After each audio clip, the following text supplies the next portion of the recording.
Alhamdulillahi hadanil hada wa ma kunna linahtadiya wa lan anna hadanallah. Pertama-tama kita panjatkan puji dan syukur kepada Allah Subhanahu wa taala atas berkah nikmat dan rezekinya kita bisa kembali hadir dalam perkuliahan inovasi pendidikan. Oke, yang kedua tak lupa salawat dan salam atas Nabi besar kita Muhammad SAW. Dan yang ketiga rasa syukur terima kasih atas Bapak Wiku Aji MPD sebagai dosen kita dan teman-teman MPI sekalian. Oke, izinkan saya perkenalan saya untuk menjadi moderator pada diskusi kali ini, yaitu diskusi yang akan disampaikan oleh kelompok 3 tentang inovasi, tentang perencanaan, tentang model inovasi pendidikan dan perencanaan inovasi pendidikan. Oke, kita lihat di sini ada kelompok 3 yang Mbak Syifani, Mbak Reni, Mas Arsyad, dan Mbak Ulfa. Oke, langsung saja ke tak lupa kita bagi menjadi 2 bagian. Yang pertama ialah pembahasan, yang kedua ialah sesi tanya jawab. Yang pertama kita langsung saja ke sesi pembahasan. Oke, yang pertama ialah akan dibahas oleh Mbak Nuril. Untuk waktu dan tempat kami persilahkan. Baik, terima kasih atas waktunya. Di sini saya akan menjelaskan tentang pengertian dari inovasi. Inovasi dapat diartikan dengan pembaharuan, yang mana kata tersebut berkaitan dengan 2 istilah, yakni invention dan discovery. Invention adalah penemuan sesuatu yang baru di mana sebelumnya benar-benar belum ada, artinya merupakan hasil kreasi manusia. Sedangkan discovery adalah penemuan sesuatu di mana sesuatu tersebut sebenarnya sudah ada sebelumnya, namun keberadaannya belum diketahui dan belum diakui. Maka dari itu, pengertian inovasi jika dikaitkan dengan 2 istilah tersebut adalah kegiatan penemuan benda atau sesuatu yang baru dengan melakukan usaha invention dan discovery. Kemudian, inovasi termasuk salah satu bagian dari perubahan sosial. Segala bentuk upaya yang dilakukan pemerintah demi mencerdaskan kehidupan bangsa Indonesia merupakan bentuk upaya pembaharuan atau inovasi pendidikan. Ada beberapa faktor yang berpengaruh dalam proses pembaharuan yang sesuai dengan karakteristik pendidikan. Demi keberlangsungan proses inovasi yang efektif, perencanaan inovasi pendidikan juga sangat diperlukan. Next. Perencanaan inovasi pendidikan dibagi menjadi 3. Yang pertama yakni penyusunan perencanaan, hubungan suatu sistem dengan lingkungannya, yang terakhir elemen pokok dalam proses perencanaan. Yang pertama, penyusunan perencanaan. Perencanaan inovasi pendidikan harus disusun dengan sebaik mungkin, karena proses ini adalah tahap penentuan hasil akhir dari upaya pembaharuan atau inovasi pendidikan. Perencanaan harus disusun dengan menyesuaikan keperluan yang ada. Penyusunan perencanaan inovasi harus memperhatikan di lingkup pendidikan mana inovasi tersebut diimplementasikan. Faktor dominan yang mempengaruhi inovasi pendidikan dalam suatu lembaga pendidikan adalah pihak pelaksana pendidikan tersebut. Interaksi antara guru dengan siswanya merupakan contoh faktor utama dalam lingkup sekolah. Sekian materi dari saya kembalikan ke moderator. Oke, telah disampaikan yaitu tentang konsep model inovasi. Untuk selanjutnya, konsep selanjutnya ialah disampaikan oleh Mbak Syifani. Untuk tempat kami persilahkan.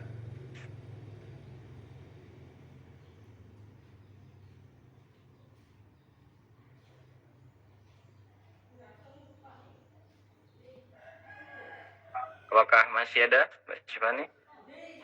Oke, masih ada. Asalnya yaitu penyusunan perencanaan. Perencanaan inovasi pendidikan harus disusun dengan sebaik mungkin, karena proses ini adalah tahap penentuan hasil akhir dari upaya pembaharuan atau inovasi pendidikan. Perencanaan harus disusun dengan menyesuaikan keperluan yang ada. apa saja yang dibutuhkan dan apa yang tidak dibutuhkan. Penyusunan juga perencanaan inovasi harus memperhatikan di lingkup pendidikan mana inovasi tersebut diimplementasikan.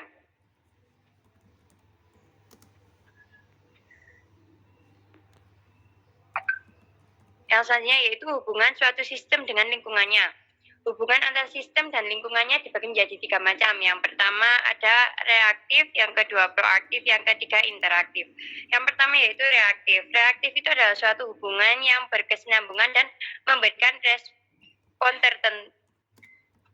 respon tentang tekanan dan masalah luar seperti politik, sosial masyarakat, kebudayaan, dan sebagainya.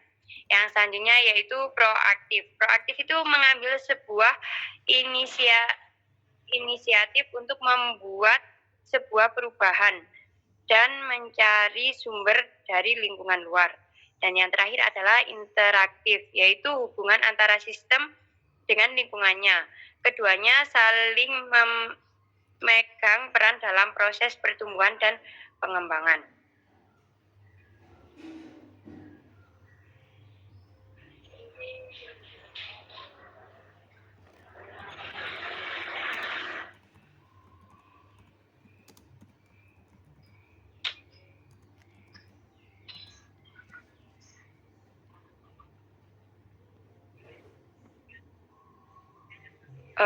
Sebentar ya, mohon maaf, Mas Amik ini lagi ada gangguan.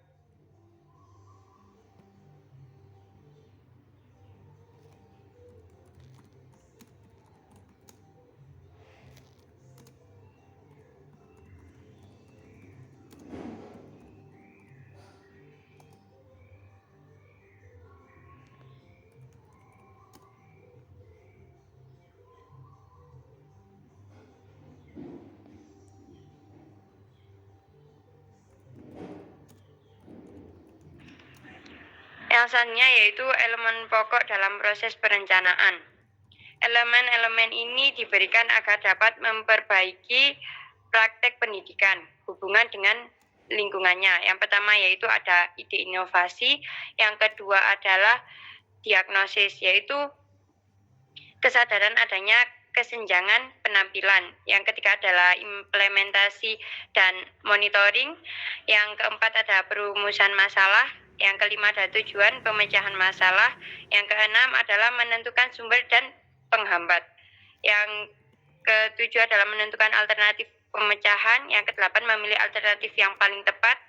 Yang kesembilan adalah keputusan menerima atau menolak inovasi. Dan yang terakhir adalah evaluasi.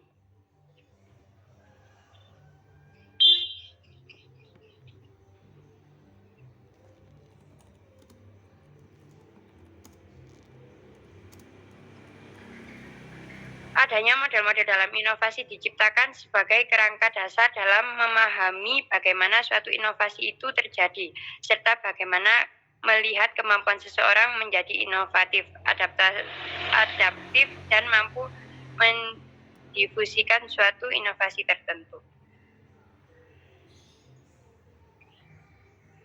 Itu materi yang saya sampaikan, saya kembalikan kepada moderator.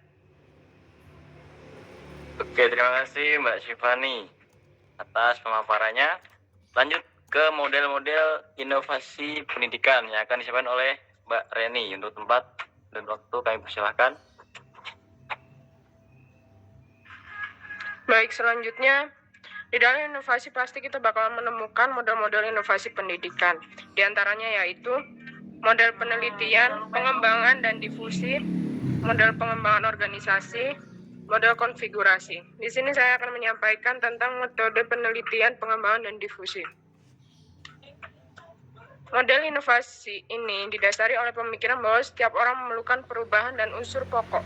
Dan dari unsur pokok itu perlu dilakukan yang namanya penelitian. Dari penelitian itu disebabkan oleh banyaknya pertanyaan-pertanyaan yang antara lain adalah bagaimana cara menerjemahkan harapan seseorang untuk mengubah masa depan.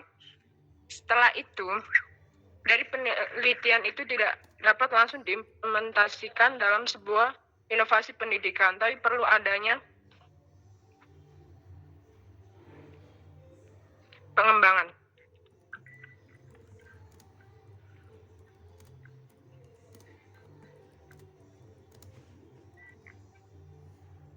Dan setelah pengembangan itu akan terbentuk sebuah inovasi, dan dari inovasi itu akan dilakukan difusi inovasi melalui kegiatan komunikasi di berbagai media dan memungkinkan dengan menyesuaikan nilai-nilai yang berlaku di lingkungan di mana inovasi tersebut diterapkan.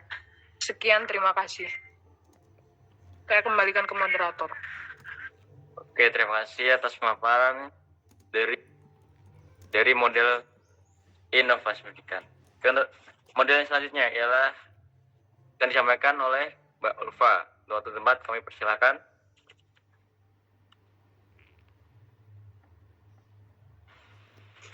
Baik, untuk selanjutnya yaitu model pengembangan organisasi.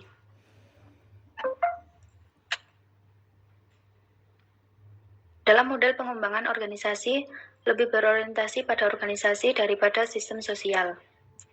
Model pengembangan organisasi biasanya berpusat pada sekolah dan model perkembangan organisasi berbeda dengan model pengembangan dan difusi. Model ini juga berorientasi pada nilai yang tinggi, berdasarkan pada filosofi yang merekomendasikan agar lembaga pendidikan tidak hanya diberitahu tentang inovasi pendidikan dan disuruh menerimanya, tetapi lembaga pendidikan hendaknya mampu mempersiapkan diri untuk memecahkan sendiri masalah pendidikan yang dihadapinya. Dalam model pengembangan organisasi menyatakan bahwa ketidakmampuan untuk mengidentifikasi dan memecahkan masalah dalam suatu organisasi bukan karena ketidakmampuan mereka untuk memecahkan masalah teknis, tetapi karena ketidakmampuan sosial. Yang berarti bahwa anggota organisasi masih peduli dengan apa yang mereka rasakan. Tanpa pengendalian emosi, seseorang tidak dapat merumuskan kebijakan dalam berperilaku dan pada akhirnya tidak dapat mencari kebenaran secara rasional. Itu saja yang dapat saya sampaikan. Saya kembalikan lagi pada moderator. Oke, terima kasih atas pemaparannya. Jadi tentang model pengembangan organisasi. Untuk selanjutnya tentang model konfigurasi akan disampaikan oleh teman kita Mas Arsyad. Untuk waktu dan tempat kami persilahkan.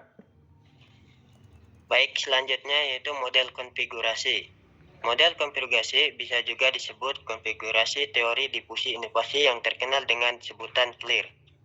Pada model ini, melakukan pendekatan dengan cara komprehensif, yaitu pendekatan yang digunakan untuk menanamkan nilai moral dan karakter kepada peserta didik. Pendekatan ini diterapkan guna mengembangkan strategi inovasi untuk merubah pendidikan dalam situasi yang berbeda. Biasanya menggunakan metode inkulkasi, keteladanan, fasilitasi, dan pengembangan keterampilan. Model konfigurasi ini menarik untuk seorang inovator maupun untuk adoptor penerima. Menggunakan model ini untuk inovator dapat meningkatkan kemungkinan inovasi akan diterima. Sedangkan bagi adoptor metode ini bisa digunakan untuk meyakinkan inovasi yang dapat merupakan hal yang benar-benar diperlukan. CLEAR merupakan 4 faktor yang menjadi kemungkinan difusi inovasi. Berdasarkan model konfigurasi antara lain konfigurasi, artinya merupakan keterampilan inovator dan juga penerima dalam masyarakat sosial atau pemerintahan. Selanjutnya yaitu hubungan. Hubungan merupakan pelaksanaan yang memiliki jalinan untuk menyebarkan inovasi melalui proses yang rumit. Dalam proses inovasi ini, para inovator dan adopter diwajibkan ada di dalam hubungan yang menguntungkan atau merugikan sehingga harus diperhatikan dan didengarkan. Selanjutnya, lingkungan. Lingkungan yaitu cara menjadikan lingkungan sekitar sebagai tempat penyebaran inovasi. Lingkungan ini meliputi segala sesuatu, baik fisik, sosial, dan intelektual, yang biasanya bersifat netral dan yang mempengaruhi atau dapat menghambat suatu perilaku tertentu. Yang terakhir yaitu sumber daya. Sumber daya adalah sumber daya yang ada atau tersedia bagi inovator dan adopter selama masa transisi penerimaan inovasi.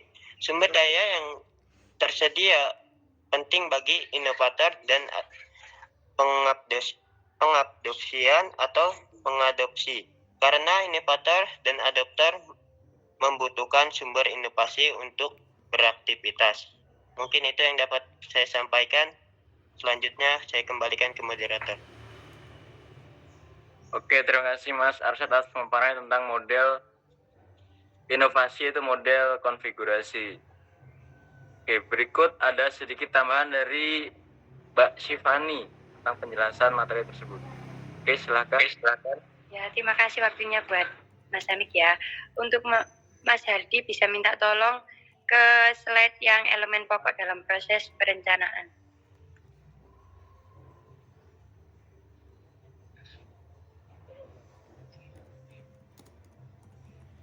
Lanjut.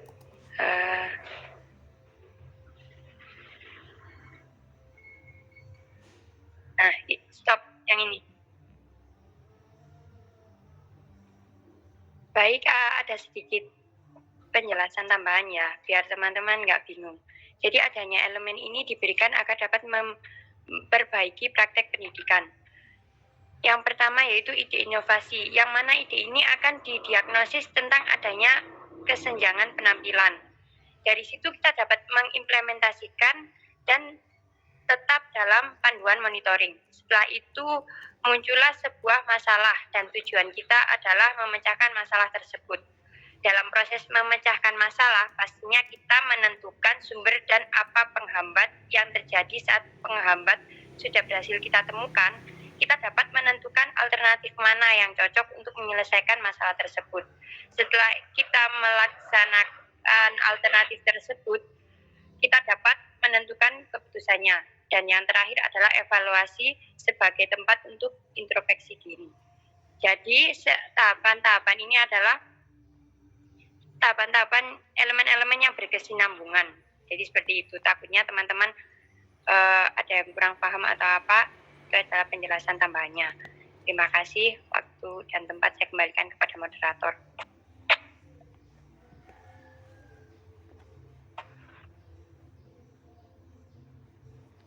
Oke, terima kasih Mbak Syifani atas penambahan penjelasannya. Semoga bisa menjadi manfaat. Setelah kita dengarkan dari kelompok 3 yaitu pembahasan tentang materi, cukup menarik tentang konsep inovasi pendidikan dan model-model inovasi pendidikan. Di situ ada 3 tadi disebutkan. Yang pertama tentang ada konsep penelitian, pengembangan dan difusi. Yang kedua ada konsep konsep pengembangan organisasi. Yang ketiga ada konsep konfigurasi. Oke, terima kasih atas pemaparannya. Setelah kita lewati sesi pertama, sesi tentang pembahasan, yang kedua kita akan menuju sesi tanya jawab. Oke, untuk bagi teman-teman yang berkenan ingin bertanya, silakan. Kami buka 2 sesi. Sesi pertama dan sesi kedua. Yang pertama ada 3 pertanyaan yang akan ditanyakan. Silakan yang ingin bertanya. Teman-teman. Oke, siapa tadi? Oke, Mbak Bilki, silakan. Apa pertanyaannya? Saya Bu Nabila Istiqlaliani, perwakilan dari kelompok 4, ingin bertanya, bagaimana cara pendidik menanamkan nilai dan moral pada peserta didik dengan pendekatan konfigurasi? Maka bisa dipahami? Bisa diulang? Bagaimana cara pendidik menanamkan nilai dan moral pada peserta didik dengan pendekatan konfigurasi? Oke, jadi bagaimana cara pendidik menanamkan nilai moral pada peserta didik dengan pendekatan konfigurasi? Oke, bisa disimpan kelompok 3 pertanyaannya. Oke, silakan disimpan dulu. Oke. Langsung dijawab apa kita menunggu dulu? Ditampung. Oke, mungkin kita tampung dulu. Terus selanjutnya, pertanyaan selanjutnya, silakan. Dari? Untuk bertanya. Oke, dari kelompok pertama. Dari kelompok 2. Oh, dari kelompok 2, silakan. Oh, kan tadi itu diterangkan bahwa guru itu dapat bekerja sama dengan murid untuk memberikan perubahan agar memberikan keefektifan dalam belajar. Kan kalian ini kan kuliahnya di tarbiyah, basicnya besok itu menjadi guru. Lalu apa yang presentator lakukan jika kalian itu menjadi guru? Langkah apa yang kalian lakukan untuk bekerja sama dengan muridmu agar memberikan keefektifan dalam pembelajaran? Terima kasih. Oke, jadi tentang usaha kita sebagai guru bekerjasama dengan murid agar dapat efektif dalam proses pembelajaran. Oke, silakan kita kelompok 3. Oke, untuk pertanyaan yang terakhir di sesi tanya jawab yang pertama. Silakan, ada lagi bertanya? Saya ingin bertanya. Oke, Mbak MK, silakan. Saya perwakilan dari kelompok 6 ingin bertanya, bagaimana cara mengorganisir sumber daya di pendidikan yang baik sehingga model pengembangan organisasi bisa diimplementasikan dengan apa yang diharapkan. Terima kasih. Oke, tentang cara mengorganisir sumber daya pendidikan yang baik sehingga model pengembangan dapat terrealisasi. Oke. Untuk kelompok 3, saatnya untuk menjawab pertanyaan dari pertanyaan pertama tentang bagaimana cara pendidik menanamkan nilai moral pada peserta didik dengan pendekatan konfigurasi. Silakan. Izin menjawab dari pertanyaannya Mbak Bilqis. Silakan. Ya. Nilai moral diperkenalkan pada peserta didik dengan mengajak partisipasi dalam perbuatannya. Selanjutnya diberi pemahaman rasionalitasnya sampai berpartisipasi aktif untuk mempertahankan perbuatan moral tersebut. Pada sisi lain, peserta didik juga perlu ditumbuh kembangkan penghayatan emosionalnya, konasinya, sampai keimanannya lewat internalisasi atau menghayati nilai moral. Contohnya yaitu dalam kegiatan belajar berkelompok, penggunaan bahan-bahan bacaan atau topik-topik tentang kebaikan, penggunaan strategi klarifikasi nilai dan dilema moral, terus pemberian teladan untuk tidak merokok, tidak korupsi, tidak munafik, dan menjadi orang yang baik, dan menyayangi sesama makhluk Allah, dan lain sebagainya. Oke. Mungkin ada lagi yang ingin menambahkan. Silakan ingin menambahkan dari teman-teman yang lain tentang bagaimana cara pendidik menanamkan nilai dan moral pada peserta didik dengan pendekatan konfigurasi. Dijawab oleh Mbak Nuril, berapa tadi? Ada yang ingin menambahkan? Ada? Jadi dapat kita contohnya sebagai dapat kita melakukan suri tauladan yang baik untuk para murid tersebut. Itu simpelnya. Oke, dari Mbak Bilqis bisa diterima? Iya, terima kasih. Oke. Kita lanjut ke pertanyaan yang kedua tentang usaha kita seorang guru bekerjasama dengan murid agar pembelajaran efektif. Oke, untuk kelompok 3, silakan untuk menjawab. Baik, izin menjawab ya pertanyaan dari Mbak Arina, yaitu tentang kerjasama guru dengan murid untuk menunjang keefektifan belajar. Nah, menurut saya berusaha untuk membantu memenuhi kebutuhan yang dibutuhkan oleh siswa tersebut. Yang pertama, ada kebutuhan untuk berbuat sesuatu aktivitas. Hal ini bagi anak sangat penting karena perbuatan sendiri itu mengandung suatu kegembiraan baginya, seperti membawa proses kegiatan belajar dengan metode dan pembawaan yang lebih gembira. Asalnya yaitu kebutuhan untuk menyenangkan orang lain. Banyak orang yang hidupnya memiliki motivasi untuk melakukan sesuatu demi kesenangan orang lain. Jadi kita bisa membantu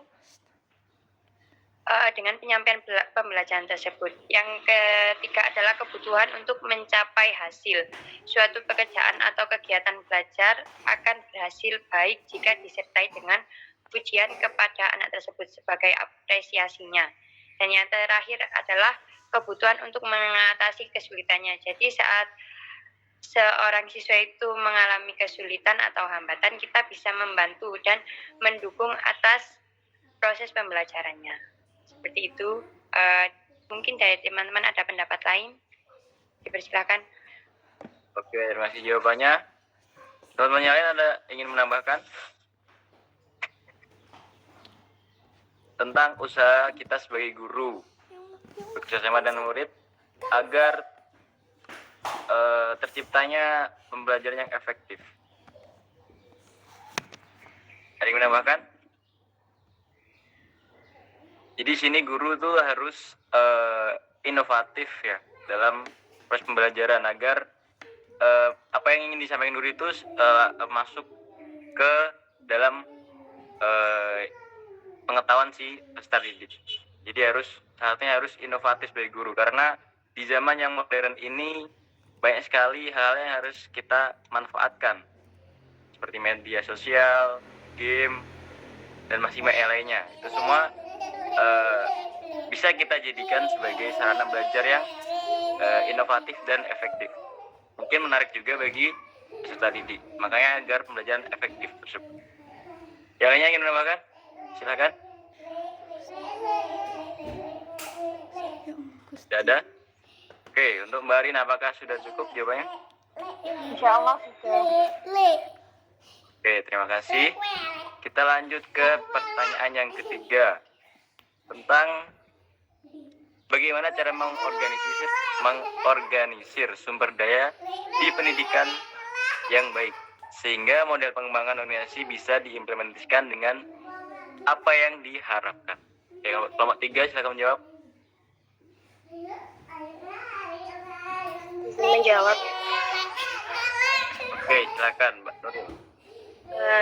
Dari pertanyaannya Mbak MK tadi, perwakilan dari kelompok 6 ya, cara mengorganisir sumber daya pendidikan yang baik, yakni itu diperlukan pengembangan baik yang ditunjukkan untuk program pendidikan ataupun pengembangan organisasi yang terfokus pada pengembangan staf atau sumber daya manusia, karena komponen sumber daya manusia dalam suatu organisasi ini sangat penting sekali, mengingat faktor penggerak dari seluruh kegiatannya merupakan manusia.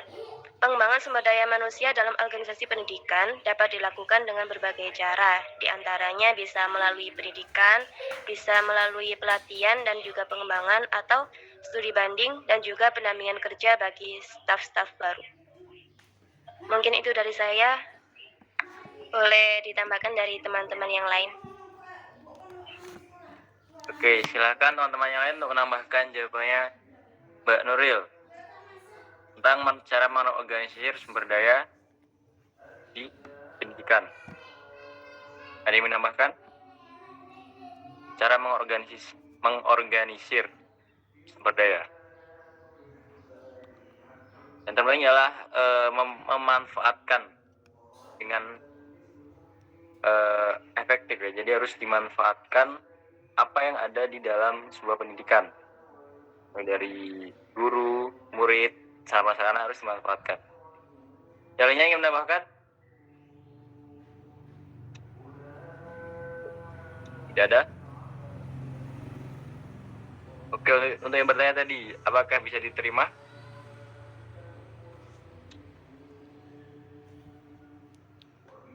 Mbak MK?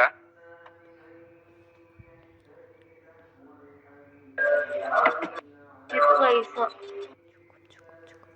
Oke, terima kasih. Terima kasih.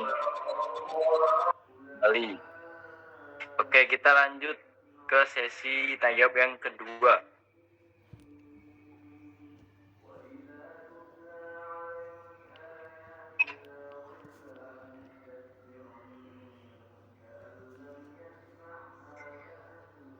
Oke, kita beri satu pertanyaan lagi untuk kelompok 3. Ingin bertanya? Silakan. Oke, Mbak Lisa, silakan. Pertanyaannya, jika hubungan antara kepala sekolah, guru, dan siswa tidak berjalan dengan baik, apakah hal tersebut sangat berpengaruh dalam perencanaan model inovasi pendidikan? Terima kasih. Oke, yang pertanyaannya tentang jika hubungan antara kedua sekolah, antara kepala sekolah dan guru atau siswa tidak berjalan dengan baik, apakah sangat berpengaruh dalam perencanaan model inovasi pendidikan? Oke, yang terakhir, silakan dijawab oleh kelompok 3.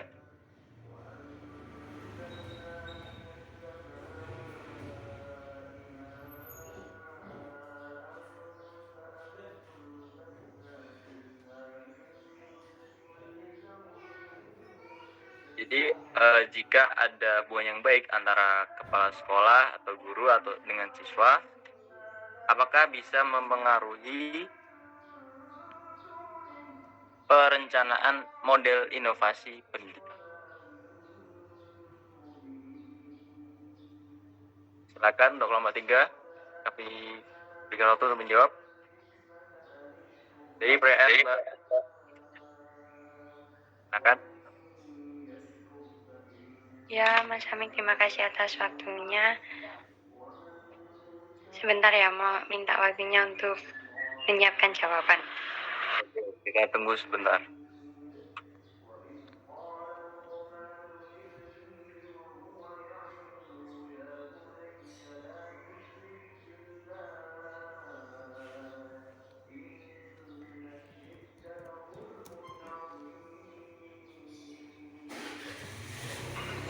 Izin menjawab, Mas Hamid. Oke, silakan Mbak Reni, silakan menjawab. Ya, hal itu jawabannya iya, sangat berpengaruh karena aspek tersebut menjadi faktor-faktor pendukung berjalannya sebuah realisasi inovasi pendidikan. Jika hubungan komunikasi tidak baik, maka akan menimbulkan dampak yang buruk, seperti miskomunikasi, tidak dapat menjalankan sebuah program karena belum disetujui dan lain sebagainya. Sekian, terima kasih. Oke, jadi berpengaruh ya, jikalau ada hubungan tidak baik antara kepala sekolah, guru atau siswa. Salah satunya contoh dari Mbak Reni ialah dalam hal komunikasi. Apabila komunikasi buruk, maka akan menimbulkan pada konfigurasi model inovasi. Oke, sekian sampailah kita pada penghujung acara pada diskusi di pagi hari ini. Semoga apa yang disampaikan oleh kelompok 3 bisa menjadi ilmu yang bermanfaat bagi kita semua. Amin ya robbal alamin. Amin. Gak ada yang amin nih? Amin. Sekian pemaparan dari kelompok 3 dan sebagai saya sendiri sebagai moderator, minta maaf atas apabila ada kesalahan dari kami dan kelompok 3. Kami sekian yang mengucapkan wassalamualaikum warahmatullahi wabarakatuh. Waalaikumsalam Waalaikumsalam warahmatullahi wabarakatuh.